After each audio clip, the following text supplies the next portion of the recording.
you know, with your, I'll show himself off of the world. with your face and that, we've got to be very careful. Oh, you have instant success for this station, don't you? But we'll start off, it's an amazingly in-depth case. Now, this is just a brief look at the victims and suspects and who I am. I'm no means a ripperologist, you know what I mean? People jump on the bandwagon and all of a sudden today we're going to solve Jack the Ripper. I don't think it'll ever be solved. If it was going to be solved, it had been solved by now, I think. Well, that's what you're waiting for, weren't to get solved. But I'm just trying to fix this feedback. Yeah, but if you look at London in the 1880s, it's a massive difference compared to today. Now, London was home to mass immigration from all over Europe during the late 1880s. Poor living conditions and poverty was rampant in the East End. And in London alone, it's said that over 1,200 women worked as prostitutes to make some sort of a living. There was over 60 brothels as well. I don't think a lot... People think it's a different time back then. Nothing changes. No, of course not. It's still the same, do you know what I mean? There's still a high level of prostitution. No, of course there's. You never get rid of that. It's been and brothels. But you're looking through the victims. Although the total number of Ripper victims can never be said for certain, it is general opinion that there was 5 victims. The Whitechapel murders file actually has 11 victims on it. The 5 we're going to talk about today, and then there's 6 that some people believe were victims, and then there's some people don't believe. As it's a morning show, I'm not going to go into too much of the gruesome detail, because I know people in the out.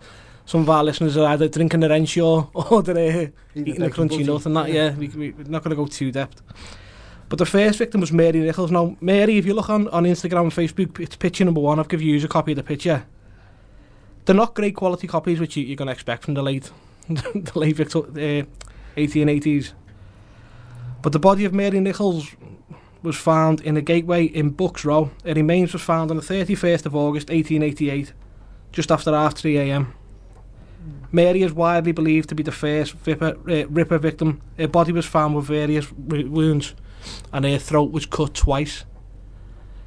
Now, not to do it once, to do it twice, but if you have a look on, as I say, if you have a look at our pictures, you'll see what she looked like, but they're not the greatest quality. Now, the second one was Annie Chapman. She was a 43-year-old prostitute. Annie's body was found in the back garden of number 29 Hanbury Street at around 6 a.m. on the 8th of September 1888. Annie was last seen alive just half an hour before her body was found. And again, like Mary, her throat was also cut twice, along with other wounds. Now, what's more shocking about her murder was her uterus had been carved out as well, and it was missing. It was Annie's murder that set the mass outbreak of panic in London and the surrounding area. So after, I suppose, once Mary was murdered, it probably was just treated as another, I wouldn't say day-to-day murder, but murders happen, murders happen every day, so they thought, well. And then once they found out the details of this case, then it just went ballistic then. The third victim was Swedish. I didn't know this until I was looking into it. She was Swedish. Elizabeth Stride, she was 45. Now, there was 20 days between Annie's murder and Elizabeth's murder, but the killer returned to the streets of the East End of London on the 30th of September and took the lives of 2 more victims. So 2 more people were killed that night.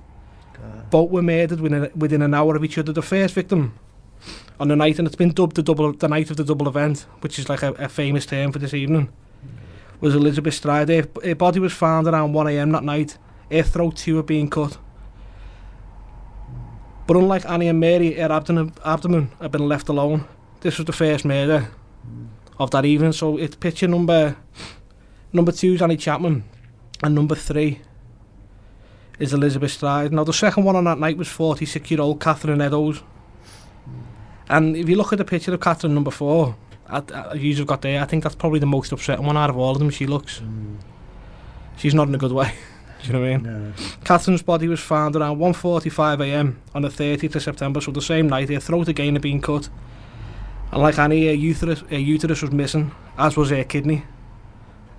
Now, part of her bloodied apron was found on the entrance to a tenement in Gulston Street, Whitechapel. And there's all different stories and what was written and what wasn't written. But nothing, as you say, with it being so long ago, things go missing. And a lot of it here say he's almost like an urban legend now.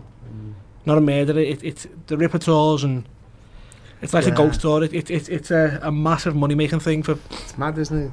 Compared to what it was. Murder like that, and you're making money out of it still.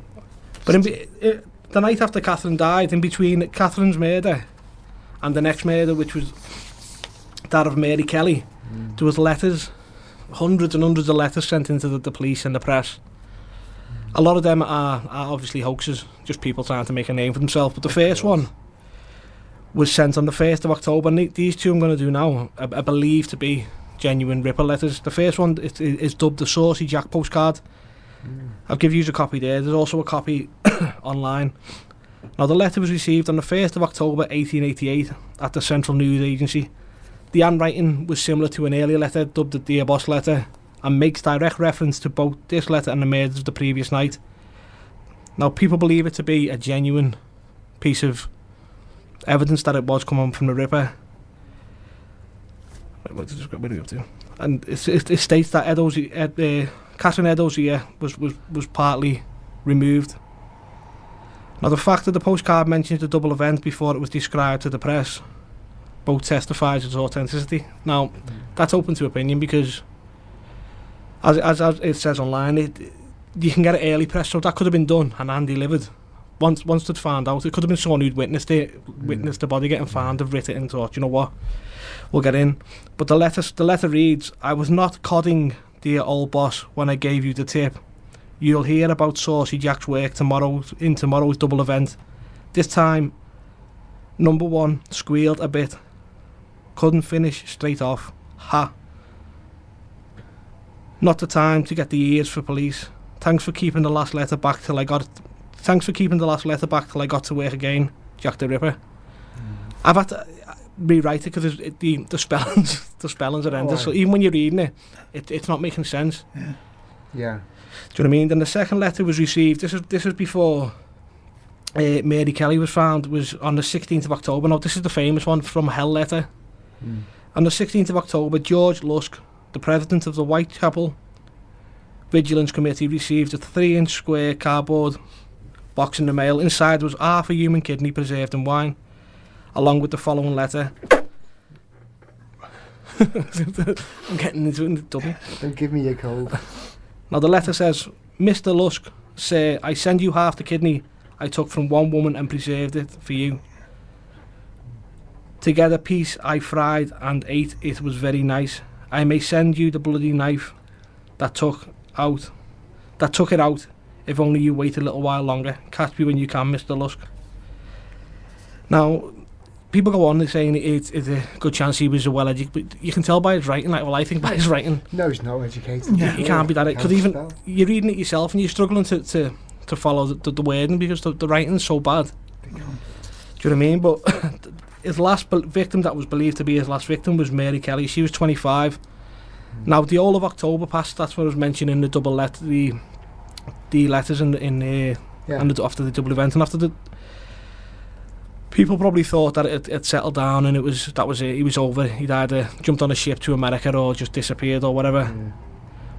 But her body was found on the 9th of November at around 10:40 a.m. on her bed at 13 Miller's Court. Her throat too had been sliced, this time all the way down to her spine. Her heart was missing. Now, this is when the letters got made public, and now he was dubbed Jack the Ripper. I've always wondered where the Jack the Ripper came from, because normally, like, you've got Spring-Heel Jack. Anyone you don't know the name for, you call him Jack. Yeah. Do you know what I mean? But you going back to then, it's a massive difference in obviously today's climate compared to the climate back then. But they're the 5 victims that are genuinely believed to be 5 victims of the Ripper. Now, we're going to have a brief look at some of the suspects. There's loads of suspects from royalty. Now, anyone who's anyone probably got the name through in the hat at some point or another, from royalty to a German sailor. Now, the public wanted to get to the bottom of it, so it probably was a bit of a witch hunt as well. Yeah, of course it is. Do you know what I mean? So if they found someone that they thought it was, and they arrest them. If somebody can name somebody you don't like, well, it must be you, because I don't like you, but... Yeah, they just wanted to get rid of him, to get putting a face to something, that's a story. To get... That's exactly. That's what I think, that's all that they were after, do you know what I mean? But even Sir Arthur Conan Doyle said that he believed that it was a woman. The Ripper was a woman. Quite possibly. Well, that's what we'll never know. You know, it could have been anyone. But the first major suspect is Aaron Kosminski. Now, Aaron was a Polish barber born in Russia in the mid-1860s and moved to London in the early 1880s to ply his trade. Now, he was working in Whitechapel at the time of the murders and was said to have a strong hatred for women. Now, I've read this off what I've seen online and stuff, but I'd love to know. I haven't seen any why he had a strong hatred for women, but everywhere you look into Kosminski, it's always stating that he had a strong hatred for women, for one reason or another. Now, he was sent to an asylum in 1889, where he died not long after. Aaron's DNA was found on Catherine Eddowes' shawl. Even at the time, he wasn't suspected to be the Ripper. But since the files have later came out, the police were actually looking with someone by the surname Kosminski, which is bizarre because obviously if he's a barber, everyone know your barber. The barbers are quite well-known people. I mean, he used cutthroat razors at the time, didn't he? He didn't have a thing to King Gillette invented the safety razor. Yeah, that's it. You never had a leggy blade, did you? But the fact that it's come out since that they were looking for somebody by the name of Kosminski, and they've got a Kosminski who, as you said, works with blades, who's a barber in Whitechapel at the time. Yeah. Very suspicious. A little bit suspicious. Now, the second one we'll look at is Francis Craig. Now, Francis Craig was Mary Kelly's husband, and it said that Francis was working as a reporter at the time of the murders, and was even covering the police courts and the inquest on the Whitechapel murders. In 1884, he married a young lady by the name of Elizabeth Weston Davis. That was Mary Kelly. Now, he didn't know, so he didn't know she was a prostitute at the time when he married her, and she used an alias. Now, Ripperologists believe that he plotted his wife's murder along with the killing of other prostitutes to hide his involvement, which is a fair enough case because he's a well-respected reporter. Marrying this girl he thinks is obviously just a nice, lovely girl, and then he finds out she's working as a prostitute, and she's got a different name and a different address where she used to rent, where she used to bring the fellas back. So he's not going to be happy.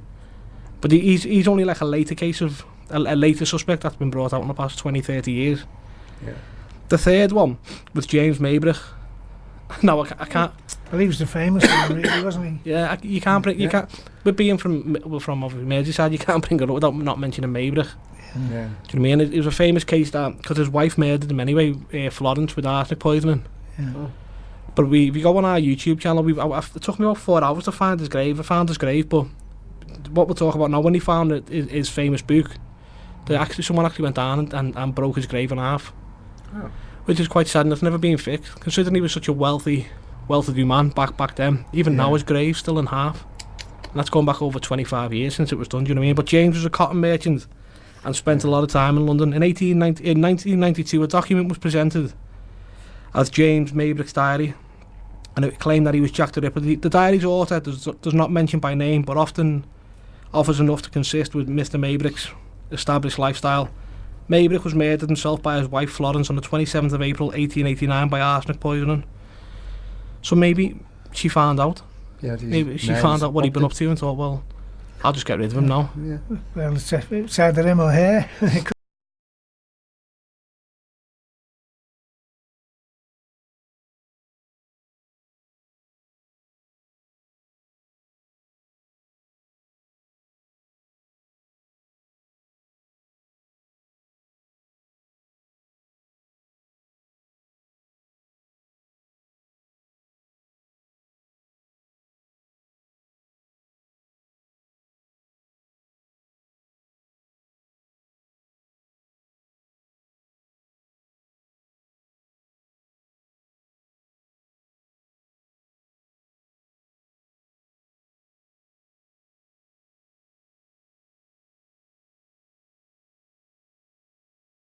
One or the other. That's true. Yeah. Anyway, should we link Ray there with Jack the Ripper? I was looking for Screaming Lord Such, but it's disappeared. Maybe Jack's pinched it.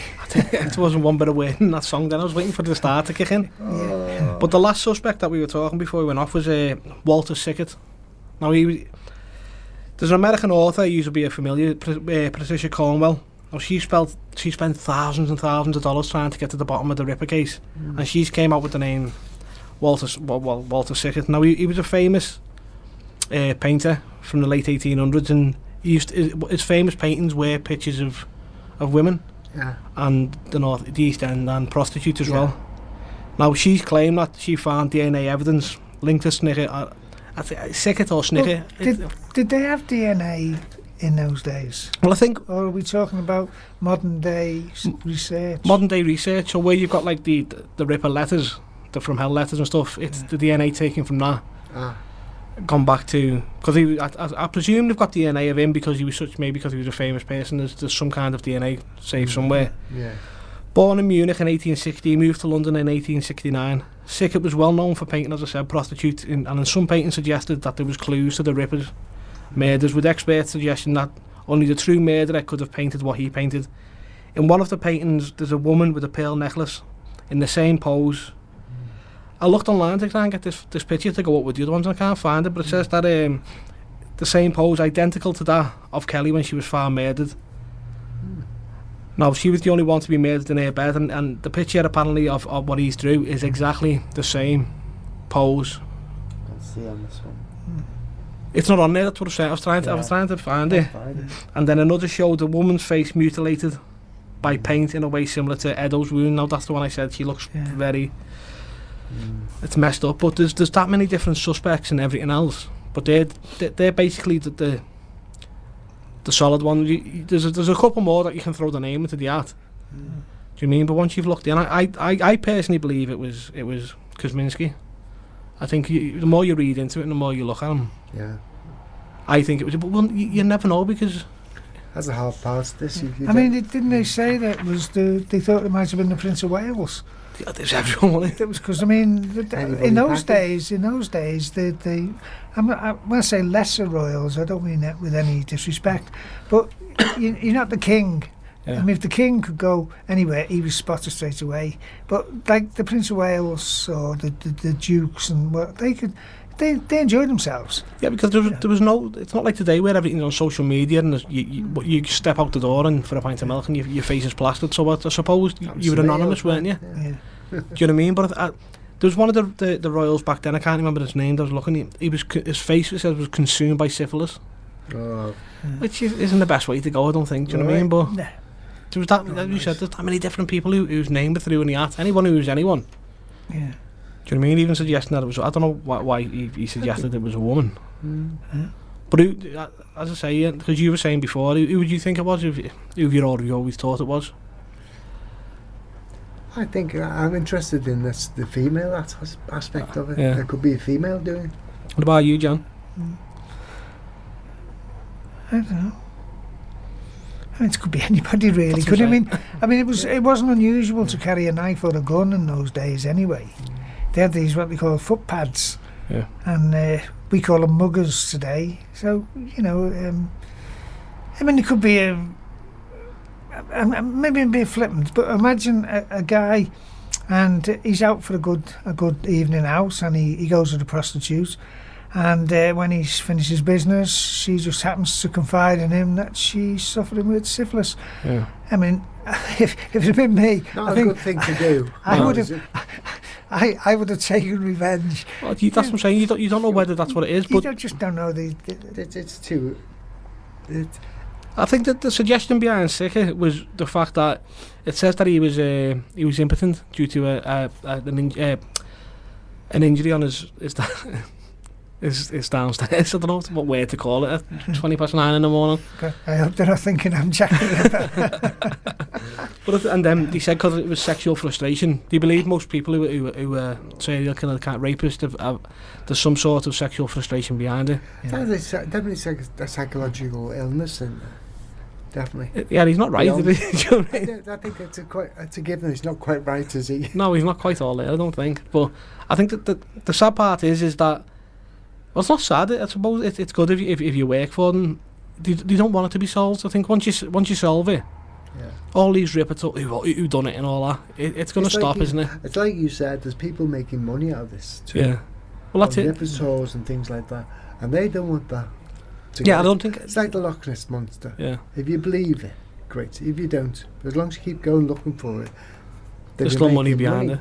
So that's what I mean. Don't get me wrong. I'd love to go on one of these ripper tours because they do look really good. But I think if it came out that it was X, Y, or Z, people's interest kind of ceased then, because the old enigma behind it. It was just another serial killer. Then, do you know what I mean? Whereas no one knows who he was. Who was he? I mean, people said he was Springale Jack, as I said before. was Jack the Ripper. So there's that many different people. It's like the resource for answers is vast, isn't it? But now that's what I mean. I don't think if it does get solved, I think that's it. And I think that everyone will just lose interest in it, won't they? I think they would do. Yeah. I don't think it'll be as I mean, I'm as I said before, I'm not a massive Ripper fan. It's just an interesting case of, obviously because it's still unsolved. But there's you look in the archives in Liverpool Central Library. There's thousands of unsolved murders in Liverpool and Birkenhead and the Wirral. It's regular. The Merseyside, definitely. You've seen the books. And of course, because Liverpool's a big bustling port, it'd be nothing for a sailor to go out.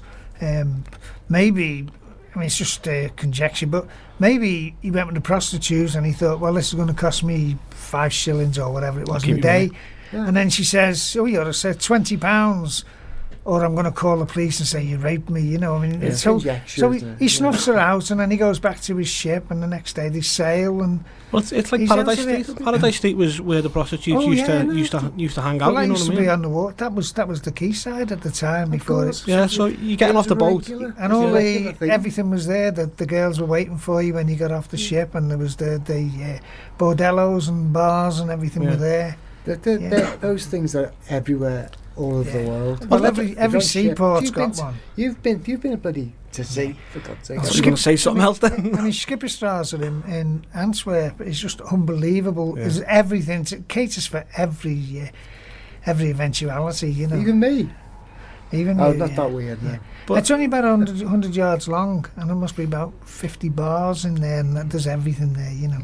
But like you say, it's prostitution's the oldest trade in the world. You know what I mean? I think since time began, there's been prostitutes, people paying for sex, even in the Bible, which we can't mention. But it's going back.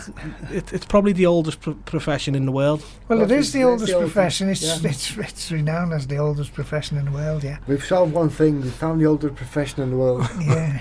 It might be my new profession. My new profession soon. I think. If you want to hire me out, info at vintageradio.org.uk. But I think. Jan's seriously thinking about it. I'm only messing, Jan. No, I'm just making notes.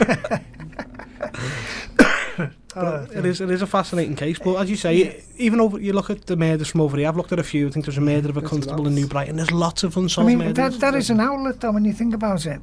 If it was a seaman, because London, of course, was a big bustling port. Yeah. If it was a seaman who had a down on women. Yeah. And he could go ashore. I mean, even if let's just say he was on shore watch, which means you've got to stay on board the ship. You know, you're guarding the ship, sort of thing. And there's nothing to stop him slipping ashore for an hour or so, slicing a few women, and coming back to the ship. And his alibi, he never left the ship. Yeah, people would be none the wiser, would you? Come back with a bag of chips as well. Yeah, and then once let's just say it was just for argument's sake, an American ship. Once he gets to America, he signs off. And then he's in the clear. Yeah, never trace him. Well, it's not like now, is it, where everything's your border control you could get from all over the world. You need a passport, did you? You know what I mean? I mean, when I was in the Merch, I was only 16. I never had a passport. Yeah. But you know, you go to a port and you just go ashore with the lads and a few beers and what have you. You know, you didn't need a passport. Yeah. No. You could slip in and out very easy, couldn't you, without people realising? Of course you could, yeah. But I've always had I think because we're Northerners, I'm not too, it's not like it's a massive thing for us, you know, in a way with it being sudden. Do you get me? Yeah. Whereas up here, you kind of focus on what's happening in Liverpool, Birkenhead. But I think it's a fascinating thing. Do you know what I mean? And people have said, "Oh, why don't you look at that?" But it for me, it's still an enigma. But it's not any more different to what's happened up in here and the Wirral and Merseyside over the years. You know what I mean? It's still, if you go to the Central Library and look up things like this, there's hundreds and thousands of murders. Definitely. The prostitutes here. We had hundreds and hundreds of prostitutes over the century. But the wicked thing is, in the 50s and 60s, if there was a murder, it was broadcast on the BBC and they'd say, if you have any details, ring Whitehall 1212. A murder then was a big thing. Now it doesn't even make half an inch in a local paper, you know, unless it's really horrific, you know, something like Peter Sutcliffe and things like that, you know, which made the nationals. But in those days, I suppose even then, a murder would have been a massive thing, you know, almost mass panic. You know, if you happened to live in the same street that somebody was murdered, you'd need eyes in the back of your head. You'd suspect everyone, wouldn't you? Yeah, that's it. You wouldn't know who was who. I think also with the media being everywhere these days, and you got the news in your village or your town. It wasn't on the radio that was word of mouth. It was just hearsay. So Yeah. you get the paper and says Jack the Ripper. Everybody jumps on that. Yeah. If your name was Jack, there was no doubt for you. If you live in Wrexham or something like that and got this piece of paper, because you got no other information, there's no radio, no television. It was all just based on hearsay and speculation hearsay. a morning newspaper. Yeah.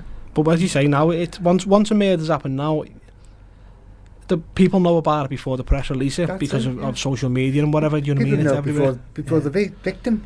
Yeah, people know. There's cases where people know before the person's family, but it's online. Do you know what I mean? And as you say, back then, if it happened the night before, no one. If you didn't live in the surrounding area, you wouldn't know about it until it was. No way. There's no way you'd know about it. It has to be hearsay because there's no broadcasting medium. Yeah. And yet, you'd have all the hearsay, but nobody saw anything. Of course. Yeah. When they'd say, you know, if you have got any details, you know, come forward. Nobody would come forward. Still like today, don't it? I think in a way, do you know what I mean? In a way, yeah. I think there's still a lot of that today where if you've got any detail, then everyone goes So quiet. happened today probably be on YouTube by tomorrow. I mean, it must have been one of the hardest really? jobs.